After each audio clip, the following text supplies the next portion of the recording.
ทุกคนเนาะลองเบิ่งดูตามขายให้สุดมาลองเบิ่งมันสิจักไหมเนาะแดงมื้อนี้เนาะตอนนี้นี่บอกเลยว่า10ปลายเนาะ10ปลายแล้วเนาะหรือว่าแท่งนี้สิขึ้นเขียวแล้วบ่หรือว่าจังเด้อเชื่อมันว่าโอ้มีโอกาสลงต่ออีกได้นะลงมาแดงอีกลูกลงมายาวๆลูกลงมายาวๆแดงนะกระแดงแดงนะกระแดงปึ๊บนี่ทุกคนเนาะ4ไม่ติดแล้วบาทนี้เนาะ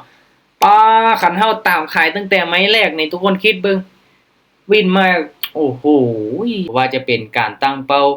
หมายเก็บกำไรเนาะ take profit เท่าไหร่และเป้าหยุดของเฮาเด้เนาะ stop loss อยู่ที่เท่าไหร่เนาะก็ต้องมีเนาะอันนี้ว่าเรื่องการตั้งเป้าหมายเนาะ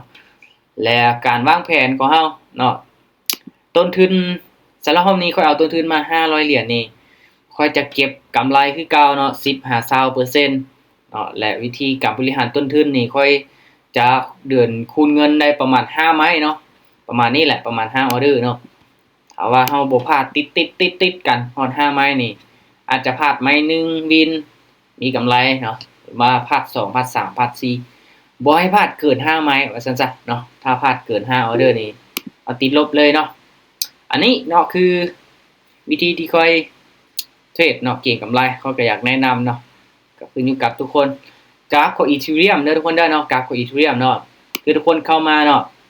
ให้ทุกคนเบิ่งตัวนี้เห็นบ่มันจะมีขีดเหลืองๆขีดสีส้มตัวนี้เนาะอยู่รูมเนาะแสดงว่าค่อยเทรดกราฟตัวนี้เนาะกราฟอีเธเรียมเนาะคือวิธีการวางแผนการเดินเงินของค่อยเนาะค่อยเทรดแบบนี้มันเห็นผลเนาะทุกคนอยากเอาไปปฏิบัติตามก็ได้เนาะหรือว่าทุกคนสิเดินแบบใดมักแบบออกอินไปบ่หรือว่าจังไดเนาะตัวใดที่คิดว่ามันดีมันตอบโจทย์มันเห็นผลนะให้เฮาเฮ็ดไปตามนั้นเลยทุกคนเนาะโอเคมาสำหรับทุกคนที่เข้ามาร่วมเนาะค่อยก็ได้เน้นย้ำเป็นประจำเนาะว่าเรื่องความเสี่ยงไผที่อยากเทรดตามได้ส่วนได้เนาะแต่ว่าต้องยอมรับความเสี่ยงให้ได้ให้วิเคราะห์ไปนำกันเนาะเฮาวิเคราะห์ตรงมันจะออกตามกันเนาะแต่ว่าไผที่อยากเทรดตามค่อยก็ต้องยอมรับความเสี่ยงให้ได้เวลาเสียบ่โทษกันได้เนาะการเทรดมันก็มีได้มีเสียเนาะแต่ว่าอยู่ที่เฮานี่แหละตัดสินใจเงินของเฮาเนาะโอเคมาทุกคนเนาะสำหรับออเดอร์แรกเนาะค่อยจะไปอยู่ที่20เหรียญเนาะ20 40 80เนาะ160น่าจะได้อยู่ประมาณ5ไม้เนาะนะตอนนี้ก็ถือว่าเป็นแท่งๆน้อยๆลงมาเนาะแต่ว่าตัวนี้ก็เริ่มชัดเจนมาแล้วเนาะออเดอร์นี้เด้อทุกคนเด้อว่าบ่มีหยังเปลี่ยนแปลงโอเคแฮงขายลงมาหลายจังซี่นี่ค่อยตามซื้อเลยมาลองส่วนขึ้นไปเบิ่งดูจากบ้านเนาะมันจวดลงมาแห้งขนาดเนาะตัวแฮงขายเทลงมาแห้งจังซี่มีโอกาสที่จะจังได๋ถึงแห้งซื้อพักดันราคาขึ้นไปบ่มาเบิ่งนำกันทุกคนเนาะเพราะว่าที่ผ่านมานี่มันจวดลงมาแห้งๆนี่มันจะขึ้นเขียวเนาะเห็นบ่คือตัวนี้ขึ้นเขียวได้เฉยตัวนี้ขึ้นเขียวได้เฉยเนาะมาเบิ่งแท่งนี้ว่ามันจะขึ้นไปเขียวได้บ่โอ้แฮงขายยังหลายอีหลีโทเนาะออเดอร์แรกจังได๋ลูกโอ้นิ่งกิ๊บเลยโอเคทุกคนเนาะออเดอร์แรกนี่พลาดไปเนาะ MACD ก็หากะตัดกันลงมาเนาะป้าคิดว่าสิขึ้นไปได้โอ้ลงมาแดกยาวอีหลีทุกคนเนาะช่วงนี้นี่แฮงขายเทลงมาหลายเนาะมันนี่เนาะเทรดบ่ได้บ่ฮู้ว่าเป็นหยังแม่นบ่เป็นจังได๋มันบ่ติ่งเลยว่าจังได๋เทรดแล้วบ่มีกำไรโอเคคูณเงินเด้อทุกคนเด้อเนาะออเดอร์นี้โดนเนาะมาเดี๋ยวค่อยจะขอตามซื้ออีกบ้านนึงก่อนเด้อขอตามซื้ออีกบ้านนึงก่อนเนาะถ้าว่ามันยังบ่พักโตขึ้นไปเขียวเฮาจะเบิ่งก่อนเนาะขึ้นมาเขียวงามแล้วเนาะขึ้นมาเขียวงามละออเดอร์ที่2โอเคมาหลักๆเน้นการบริหารต้นทุนของเฮานี่แหละทุกคนเนาะค่อยเองไป20พลาดค่อยก็คูณไป40เฮ้ยนิ่งไว้ก่อนลูกโอ้อย่าคือลงมาแห้งเด้อทุกคนโอ้ขึ้นไปเขียวงามมาได้ออเดอร์นี้โอ้ยทุกคนเนาะจังได้โอ้ยลงมาได้เฉยบ่อยากเชื่อเนาะทุกคนเนาะแท่งนี้เห็นบ่โอ้ขึ้นเขียวยาวๆเนาะลงมาแดงมันนิ่งกิ๊บจังซี่เลยเนาะโอ้บ่เป็นตาตีจังซี่เนาะโอเคจับจุดตลาดเบิ่งก่อนทุกคนเนาะจับจุดตลาดเบิ่งก่อนเนาะให้เฮาก็สังเกตเบิ่งดีๆเนาะ ต้องระมัดระวังเด้กราบมือวันเสาร์นี่เนาะเอาเรื่องนี้ผ่านก่อนเด้อทุกคนเด้อขึ้นไปเขียวตอนท้ายผ่านก่อนเนาะเอาก็รอจังหวะเบิ่งกันบ่อยากเชื่อเลยเนาะที่ผ่านมามันก็บ่เห็นค่อนข้างที่จะสวิงเปลี่ยนแบบนี้ปานใดเนาะ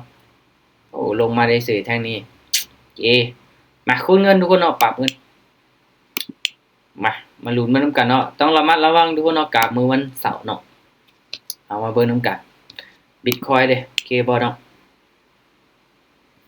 Bitcoin ก็งามอยู่เนาะงามเลยแหละเป็นแท่งเทียนลงมาจังซี่เนาะแต่ว่าก็เริ่มนิ่งเนาะเริ่มคอยเนาะมาทุกคนเนาะไปอีทีเรียมอีกจากไม้เนาะโอเคยังขายลงมาแห้งขนาดเนาะ กับอาจารย์งามกับสุยแม่นว่ะโอเคมาทุกคนเนาะอีทีเรียมเด้อทุกคนเด้ออีทีเรียมเด้อเอาเบิ่งนำกันเนาะจงใจยาวๆตอนท้ายเทขายลงมาหลายจังซี่โอเคทุกคนเนาะออเดอร์นี้เด้อตามขายอีกบ้านนึงเด้อตามขายก่อนจงใส่ไว้ยาวๆจังซี่นี่มีโอกาสลงมาเก็บเอาไส้ได้งามเลยทุกคนเนาะ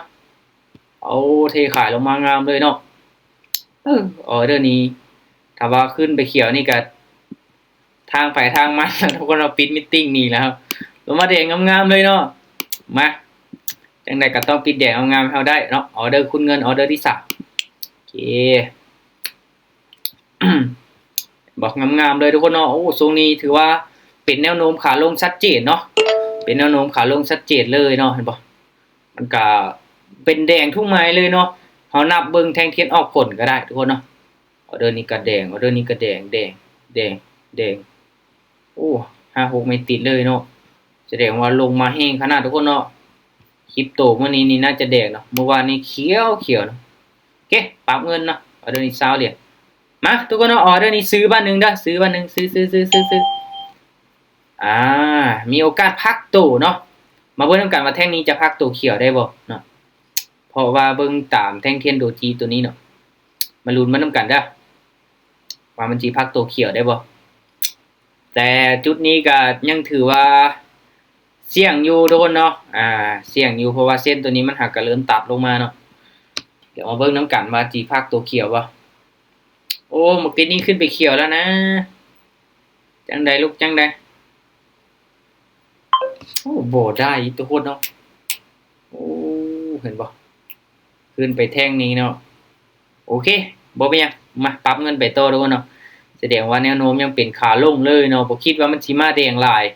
เนาะหลายเลยแหละเนาะอันขายนี้รวยเลยแหละมื้อนี้เนาะโอเคปรับเงินเนาะมาโอเคทุกคนเนาะถ้าว่าบ่มีหยังเปลี่ยนแปลงเนาะแท่งเทียนพักโตจังซี่นี่ตามขายเด้อแท่งเทียนพักโตจังซี่นี่ตามขายงามๆเลยมาไปแนวโน้มขาลงทุกคนเนาะขึ้นมาเขียวสูงจังซี่นี่ห้อยตามขายลงมาแล้วเนาะมา เพราะว่าอินดิเคเตอร์ตัวนี้ยังขนานกันลงมาชัดเจนทุกคนเนาะโอเคงามๆเนาะงามๆเลยทางนี้ได้ว่าออเดอร์ทำมาหากินเลยแหละทุกคนเนาะแต่ว่ากราฟตัวนี้ก็โอเคอยู่เนาะมันก็บ่ถึงขั้นว่าสวิงอีหยังแฮงเนาะยังเคลื่อนที่ไปโอเคงามๆอยู่เนาะเนี่ยมันก็ค่อนข้างที่จะนิ่งเลยแหละว่าซั่นซะเนาะค่อนข้างที่จะนิ่งเลยแหละเห็นบ่คือเฮาเห็นเนาะแท่งเทียนแดงกันน้อยกันนิ่งลงมาเนาะแต่เฮานับเบิ่งแท่งเทียนออกผลเด้อทุกคนเด้อเนาะแดงมาหลายเนาะแท่งนี้ก็แดงอีก3 4 5 6 7 8 9ปัดโถ9ไม่ติดเลยเนาะตามขายโอเคมาเดี๋ยวลองเบิ่งทุกคนเนาะออเดอร์นี้ถ้างั้นตามขายอีกไหมมาตามเทรนเนาะเห็นบ่เส้นตัวนี้ยังตัดกันลงมาเนาะยังเป็นแนวโน้มขาลงอยู่ยังขนานกันลงมาเอาเบิ่งนำกันจนกว่าพี่แหละทุกคนเนาะจนกว่า MACD มันเริ่มตัดกันขึ้นเนาะเริ่มมีวอลลุ่มเขียวพุ่นแหละมันจะกลับโตขึ้นไปเนาะแดงทุกคนเนาะคือค่อยว่าเลยถ้าตามขายนี่รวยแล้วแหละวันนี้เนาะแดงอย่างเดียวเลยเนาะอีเทเรียมนี่เนาะแดงหลายไม้เลยเนาะเฮานับเบิ่งแดงเทียนตัวที่ออกผลเนาะทุกคนเนาะทะลุจอเลยบาดนี้เนาะตัวตามเทรนทุกคนเนาะคันส่วนเทรนในห้อยบ่คือส่วนอย่างนี่เนาะแจ๊บมับไปเนาะกำไรมา 10% ปลายๆแล้วทุกคนเนาะเวลาก็ยังหลายเนาะมาไปให้มันฮอด 20% เนาะ 20% ของต้นทุนนี่สำหรับคอยนี่หลายแล้วเนาะ 10% นี่ก็ถือว่าเป็นเป้าแล้วเนาะ โอเคทุกคนเนาะออเดอร์นี้มาตามขายอีกเบิ่งดูค่อนข้างนี่จะเสี่ยงอยู่เนาะแต่ว่าค่อยจะตามขายมาอีกเด้อเนาะมาเบิ่งน้ำกันว่ามันจะเป็นแท่งเทียนแดงนี่จักออเดอร์เนาะตอนนี้นี่หลายแล้วเนาะแท่งนี้ก็ลงมานี่มาเบิ่งน้ำกันว่ามันสิลงมาต่ออีกได้บ่เนาะเพราะว่าคือเว้าเนาะเฮาก็บ่ควรที่จะส่วนบ่ควรที่จะส่วนทุกคนสังเกตเบิ่งอินดิเคเตอร์ตัวนี้เด้อทุกคนเด้อเนาะตัวนี้นี่สำคัญสุดเนาะถ้าเส้นมาหากระตัดกันลงมานี่บ่ฟาวเนาะบ่ฟาวส่วนเนาะจนกว่ามันลงมาไกลๆลงมาห่างๆเนาะเห็นบ่ไม่แดงอีกเนาะ3ออเดอร์ติดต่อกันแล้วเห็นบ่เนาะตามขายนี่เนาะทุกคนเนาะถ้าว่าแท่งนี้จวดขึ้นมาเขียวงามอีกนี่เอาตามขายอีกเลยเนาะโอ้แดงอย่างเดียวเนาะวันนี้เนาะมาแดงอย่างเดียวเฮาก็ใส่แดงอย่างเดียวไว้แล้วเนาะจนกว่าเส้นตัวนี้มันจะห่างออกจากกันโอเคไปเดี๋ยวเด้อมาทุกคนเนาะลองเบิ่งดูตามขายให้สุดมาลองเบิ่งมันสิจักไหมเนาะแดงมื้อนี้เนาะตอนนี้นี่บอกเลยว่า10ปลายเนาะ10ปลายแล้วเนาะหรือว่าแท่งนี้สิขึ้นเขียวแล้วบ่หรือว่าจังเด้อเชื่อมันว่าโอ้มีโอกาสลงต่ออีกได้นะเอาแห้งขายมาหลายเนาะ1 2 3 4 5 6 7 8 9 10 11โอ้โหเห็นบ่ทุกคนเนาะตามขายมั้ยไม้ดีซีมั้ยลงมาแดงอีกลูกลงมายาวๆลูกลงมายาวๆแดงนะกระแดงแดงนะกระแดงปึ๊บนี่ทุกคนเนาะ4ไม้ติดแล้วบาทนี้เนาะป้าคันเฮาตามขายตั้งแต่ไม้แรกนี่ทุกคนคิดเบิ่งวินมาโอ้โห7-8ไม้ติดเลยแหละเนาะมาตอนนี้กำไร91เหรียญแล้วเด้อทุกคนเด้อเนาะเอาอีกไม้นึงมาอาจจะได้5ไม้ติดก็เป็นไปได้มาเดี๋ยวอาจจะได้เปิดกล้องของขวัญเนาะมาทุกคนเนาะปรับเงินออเดอร์นี้เห็นทุกคนเนาะตามขายอีกเด้อขายจนรวยเนาะมื้อนี้มาไม้สุดท้ายสิได้5ไม้ติดบ่ผักตัวเขียวจังซี่มีโอกาสลงมาแดงต่อได้โอ้เส้นตัวนี้นี่ตัดกันลงมาแล้วขนานกันงามหลายเด้อทุกคนเนาะขนานกันงามหลายเนาะอยู่ใกล้ๆจังซี่มาแดงได้บ่มื้อนี้ตามขายมานี่4ไม้ติดล่ะไม้ที่5ทุกคนโอ้ลงมาติลูกโอ้ยจังได๋เนาะโอ้ยบอกว่าโอ้ทุกคนเนาะโอ้ขึ้นเขียมันลงมาแดงหลายไม้เพิ่นแล้วเนาะมันลงมาห่างเกิดไปโอ้บ่ได้5ไม่ติดซับโอ้ยเสียดายเนาะเสียดายบ่ได้เปิดกล้องของขวัญ3ทุกคนเนาะได้แต่4ไม่ติดเจ็บใจเจ็บใจเก๋มั้ยปรับเงินบ่เป็นหยังอย่างน้อยก็มีกำไรเนาะโอเคทุกคนเนาะโอเคขายอีกไม้นึงเด้อขายโอ้จวดลงมาแห้งอีหลีเนาะจวดลงมาแห้งจังซี่นี่บ่ฟ้าวตามซื้อเด้อทุกคนเด้อเนาะเพราะว่าเส้นตัวนี้มันยังบ่ตัดกันขึ้นเนาะถ้าเส้นมันตัดกันขึ้นก่อนมีโอกาสลงมาต่ออีกได้บ่แท่งนี้โอ้ลงมาแห้งตอนท้ายเนาะจังได๋แห้งซื้อเริ่มเข้ามาแล้วทุกคนเนาะโอ้ก็คิดว่ามันสิลงมาต่ออีกแท่งนึงได้เลยเนาะบ่เฮาซูมเบิ่งนี่ยังไก่เนาะยังบ่มีเลยได้แดงได้นี่ทุกคนเนาะโถอุ้ยเสียดายเนาะไม้นี้เป็นแดงนี่งามๆเลยทุกคนเป็นจังได๋มีไผกล้าขายบ่กล้าขายตามบ่ทุกคนโอ้ยถือเรียบเนาะลงมาแดงยาวเลยบิตคอยน์ก็น่าจะลงมาคือกันเนาะบิตคอยน์ก็แต่ว่ามันลงแบบอาจจะเป็นเขียว 2-3 ไม้ติดแน่เนาะหลายๆเหรียญก็น่าจะลงเนาะแต่ว่าอีเธเรียมเนี่ยถึกช่วงเป็นขาลงงามเนาะทุกคนเนาะโอเคทุกคนเนาะรอบนี้กำไรตามเป้าล่ะจังได๋มีไผกล้าตามขายว่าบ่กล้าออกเด้อตามอยู่บ่ทุกคนตามขายเนาะเบิ่งแนวโน้มแล้วตามขายอย่างเดียวขายให้สุดเนาะกำไรเด้อทุกคนเด้อกำไร20%เด้อรอบนี้เด้อต้นทุน500เนาะบวกมาฮอด600กับ9เหรียญเนาะกำไรเลยรอบนี้โตถือว่าเขามาถึกซวงพอดีเนาะถึกซวงพอดีคันว่าเฮาตามซื้อนี่ห้วยแจ็บเลยเนาะเพราะว่าแดงมาหลายไม้เนาะแดงมาหลายเลยแหละโอเคบวกมา100เนาะโอ้